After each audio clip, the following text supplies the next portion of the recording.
Prime time के sponsor हैं स्वागत, अदरक, लहसुन और मसाले, 100% प्योर एंड हाइजीनिक। आदाब, मैं मोहम्मद अमजद अली। प्राइम टाइम में आपका खैर मकदम है।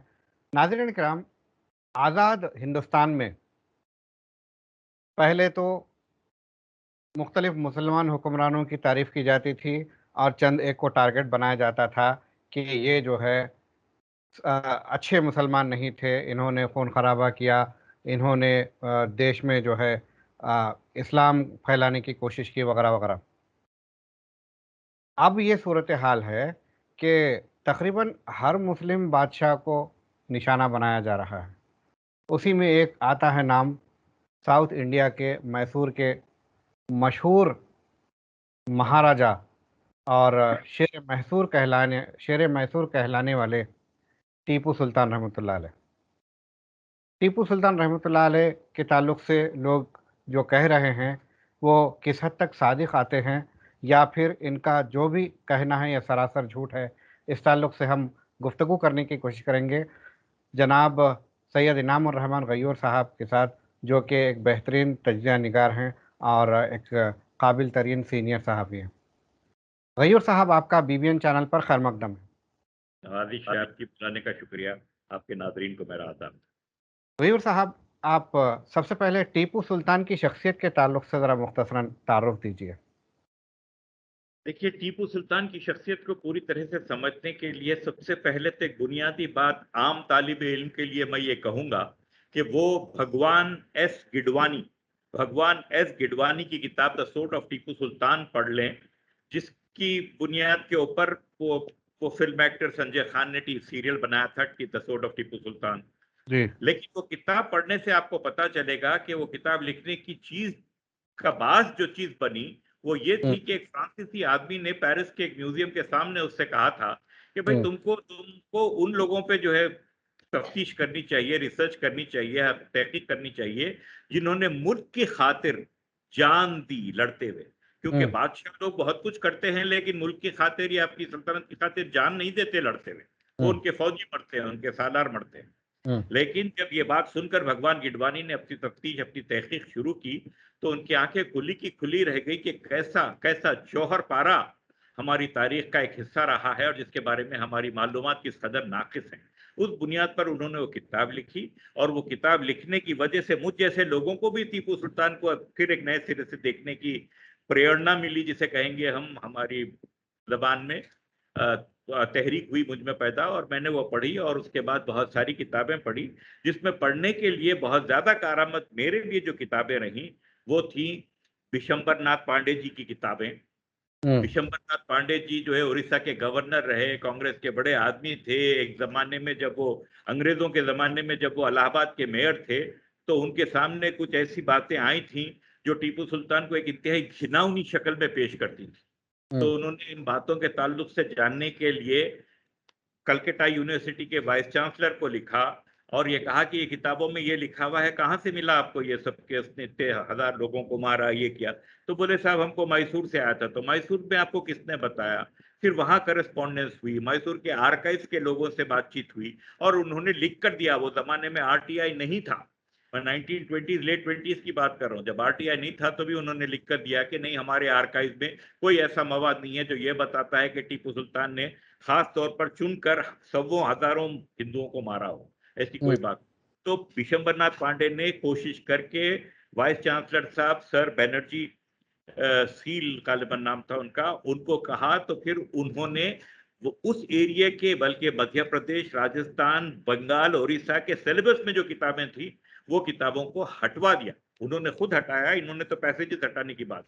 तो कहने का मतलब ये कि ये जो इल्म दोस्त लोग, ये जो हक पसंद लोग थे, जो सच्चाई के परस्तार थे, ऐसे लोगों की कोशिशों से हमें कुछ सही मवाद टीपू सुल्तान के ताल्लुक से मिला है और उस मवाद को समझकर ही गांधी जी ने अपने यंग इंडिया में बहुत तारीफी कलिमात लिखे थे टीपू सुल्तान के बारे में, जिसका तारीफी कलिमात बेइंतहा तारीफ की थी उन्होंने टीपू सुल्तान की।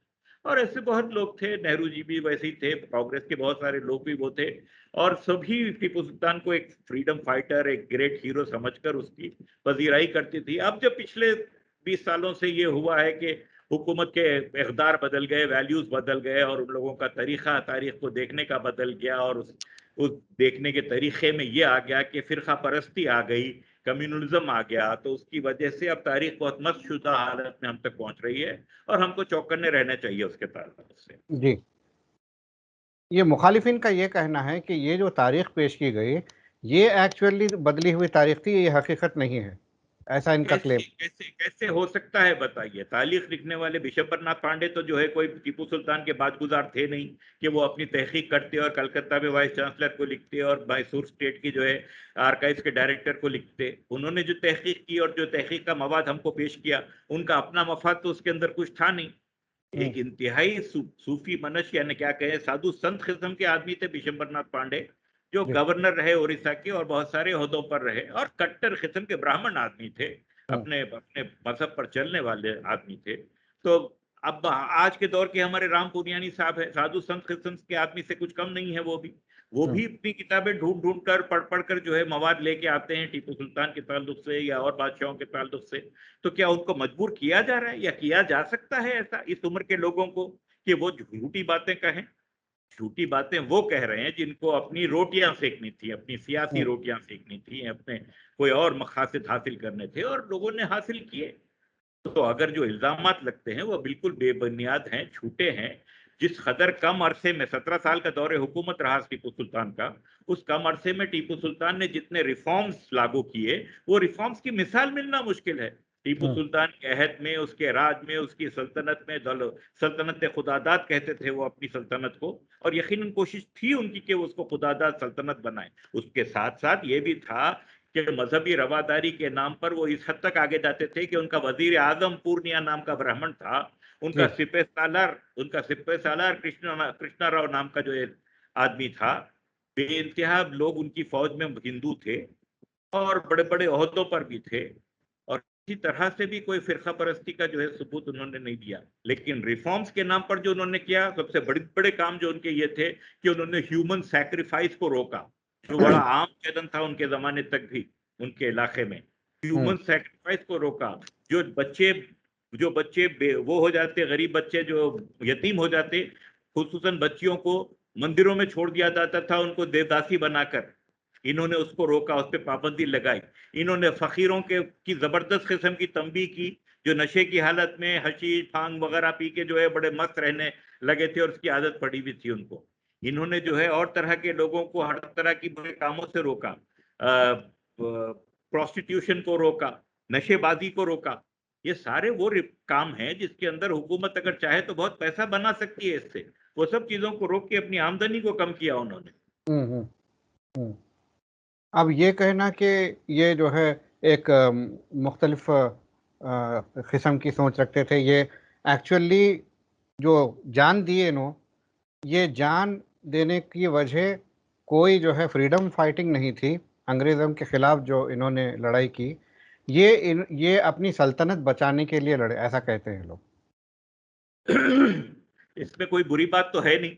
फ्रीडम फाइटिंग का अगर मेयार आप जो है देखना चाहें तो हर वो आदमी जो अंग्रेज के खिलाफ लड़ा या अंग्रेज के खिलाफ था उसको फ्रीडम फाइटर समझना चाहिए। मगर हमारे आरएसएस के लोग तो अंग्रेजों के खिलाफ कभी भी नहीं रहे। हाँ, तो उनको फ्रीडम फाइटर भी आप नहीं कह सकते, उनको देशभक्त भी नहीं कह सकते, क्योंकि अगर वो देशभक्त होते तो गांधी जी, नेहरू जी, वो लोगों के साथ और लोगों के साथ वो फ्रीडम मूवमेंट में रहते। लेकिन वो तो कहीं ऐसे नजर नहीं आया फ्रीडम मूवमेंट में, और अब दूसरों पर इल्जाम लगा रहे हैं वैसे ही लोग। तो सबसे पहली बात तो फ्रीडम फाइटर अगर जानने का कोई क्राइटेरिया है तो उस पर जितना पूरे उतरते हैं टीपू सुल्तान, और कोई तो उतरता ही नहीं दूर दूर तक।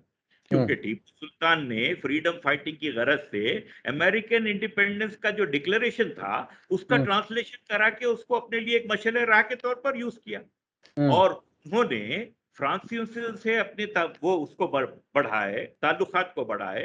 वो अमेरिकन इंडिपेंडेंस को अपने लिए एक मशले राह इसलिए समझते थे क्योंकि अमेरिकन ब्रिटिशर्स के खिलाफ थे, तो ये भी ब्रिटिशर्स के खिलाफ थे, तो उनको एक सिमिलैरिटी नजर आती थी। और क्या मिसाल चाहिए आपको?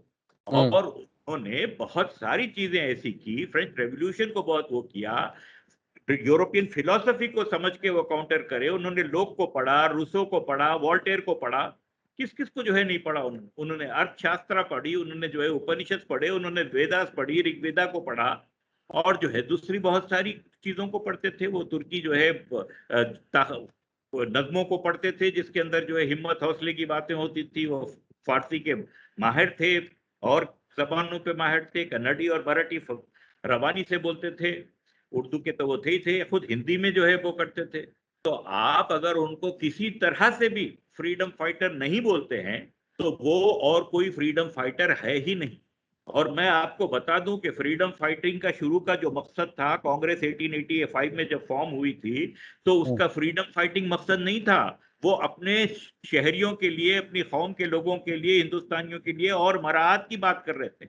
मेरा ख्याल है 1912 तक तो खास कांग्रेस कसम खाती थी अपनी वफादारी की कि वो बर्तानिया के ताज के वफादार हैं, उनके जहन में कहीं भी नहीं था। लेकिन टीपू सुल्तान के जहन में शुरू दिन से ये था कि चाहे कुछ हो जाए मगर ये अंग्रेजों को किसी तरह से कदम जमाने नहीं दूंगा। वो फ्रांसीसियों से साजबाज किए लेकिन अंग्रेजों के सख्त खिलाफ थे, क्योंकि उनकी अय्यारियां मक्कारियां इनको खूब समझ में आती थी।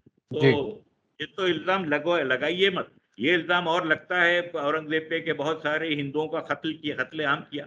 बकवास बात है। कत्लेआम करने वाले लोग, उनकी फौज में सिपह सालार हिंदू नहीं होता, उनका प्राइम मिनिस्टर ब्राह्मण नहीं होता, ऐसा जो है कोई भी नहीं करता। ये जरूर ये बात है कि जो है कूर्ग के कूर्गी लोग बड़े जबरदस्त किस्म के जंगजू लोग हैं माशाल्लाह। उस इलाके से हमारी फौज के बड़े बड़े सालार आए हैं, जैसे जैसे फील्ड मार्शल करियप्पा जो है उसी इलाके के हैं, जनरल थिमैया उसी इलाके के हैं।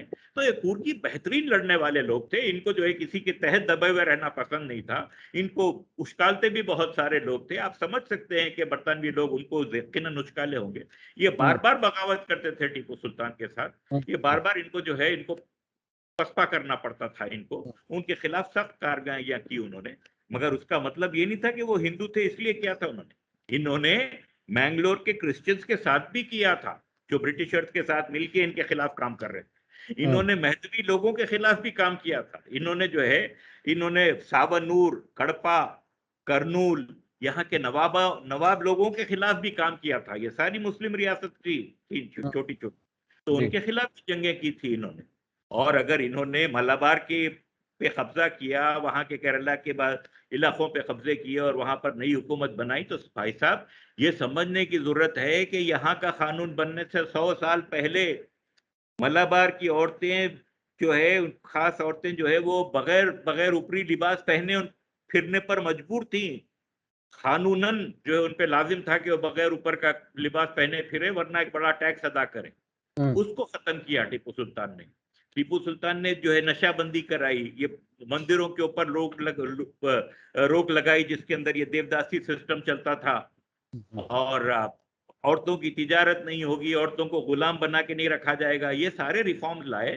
तो इन रिफॉर्म्स के ताल्लुक से जो interested segments of the society थे, उन लोगों ने बड़े एतराजात किए, उनके पेट पे मार पड़ी, उनकी आमदनी कम हुई, वो इनके खिलाफ जहर उगलते हैं।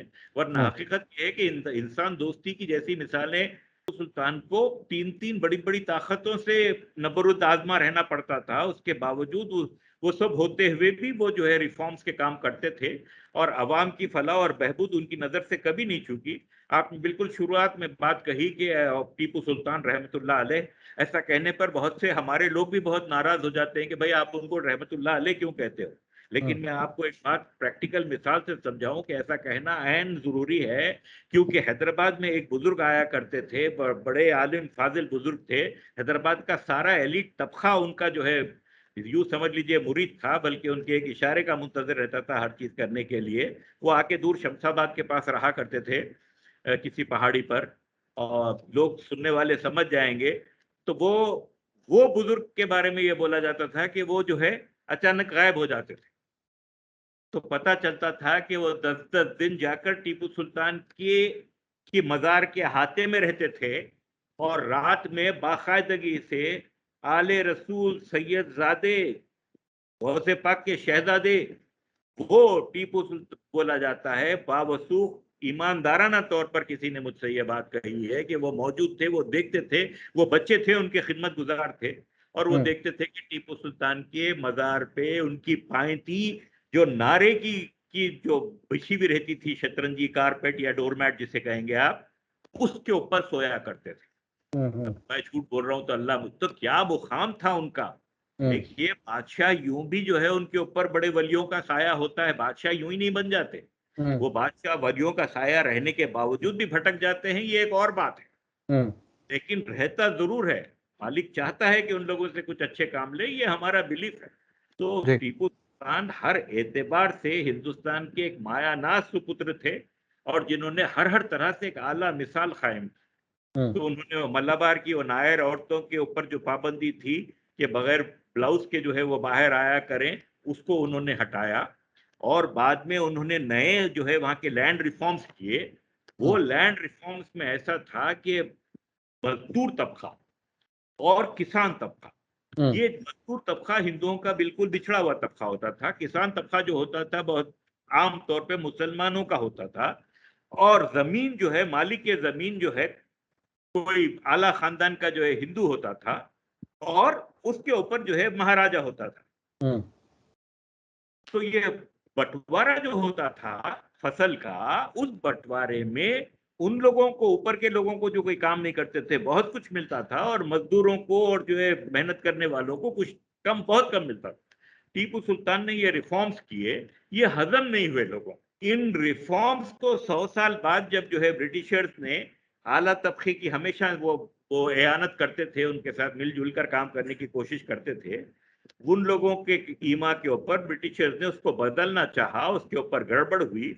तो वो मशहूर मोपला रेबिलियन जिसे कहते हैं, या मलाबार वॉर जिसे कहते हैं, या मलाबार रेबिलियन जिसे कहते हैं, वो 1920-21 यही साल है। अभी उसके बारे में बहुत गंदगी फैलाई जाती रहती है, मगर हकीकत ये है कि वो इसलिए की गई थी कि मजदूर को उसका हक मिले, मेहनत करने वाले को उसका जायज हक मिले। मगर उसको बदलना चाहा, तो उसके खिलाफ जब लोग उठ खड़े हुए और उन्होंने अंग्रेज इंतजामिया के खिलाफ जब जो है काम करने की कोशिश की, तो लामहला उन लोगों के ऊपर जो है असर पड़ा जो जो जमीन के मालिक थे, या जो जमीन से सबसे ज्यादा फायदा उठाते थे। उन लोगों ने अंग्रेजों का साथ दिया, तो अंग्रेजों का साथ देने वालों के खिलाफ जब कार्रवाइयां हुई, तो उसको आज आके 100 साल बाद ये कह रहे हैं कि वो एक हिंदू दुश्मन जो है मूवमेंट था। ऐसी बात नहीं है, वो बेहतरीन किस्म का जो है फ्रीडम मूवमेंट था। उस फ्रीडम मूवमेंट की सबसे बड़ी बात यह है कि 6 महीने तक उन्होंने वो इलाके को बरतानवी इस्तेबदाद से कुल्ली तौर पर खाली कर दिया। और बरतानवियों को इतनी शर्म आई उस बात से लेकर के उस जमाने की, उस दौर की 6 महीने की कार्रवाई का कोई एक कागज भी उन्होंने नहीं छोड़ा। जिस तरह आप सुनते हैं कि जब जाते रहती है कोई भी फौज, वापस भागते रहती है, तो बहुत सारे कागजों को, फाइल्स को जला के जाते हैं, तो उस तरह का जो है काम हुआ उनके खिलाफ। तो टीपू सुल्तान को ये समझ के चलिए आप कि बहुत बहुत बड़े फ्रीडम फाइटर थे। और वो फ्रीडम फाइटर के नाम पे ये नहीं सोचते होंगे आज के जमाने में जैसा ये सोच रहे कि दिल्ली में जो है होगा, वहां पे दारुल सल्तनत रहेगा, वैसी बात नहीं। मगर हक, अपने हक के लिए लड़ना हर किसी का काम है। वो जमाने की जैसी सोच के हिसाब से उन्होंने कोशिश की थी कि अपने लिए और अपने अवाम के लिए हर तरह के जुल्म इस्तेहसाल से जो है एक आजाद हुकूमत सल्तनत को चलाए। वो कोशिश थी उनकी, बहुत कामयाब है। हमसे बात करने का बेहद शुक्रिया। नवाजिश आपकी, बुलाने का शुक्रिया, आदाब। तो नाज़रीन, ये थे जनाब सैयद इनामुर रहमान गयूर साहब। इन्होंने टीपू सुल्तान के सिफ़ात गिनाए कि किस तरह से टीपू सुल्तान जो बादशाह होने के नाते क्या क्या इन्होंने अहम काम किए, कि इन्होंने ह्यूमन सेक्रीफाइस को रोका और देवदासी सिस्टम को रोका।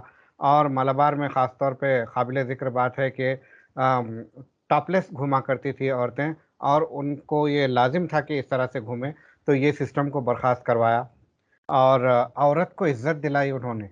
और उनके खिलाफ रेप्स का इल्ज़ाम लगा रहे हैं ये लोग।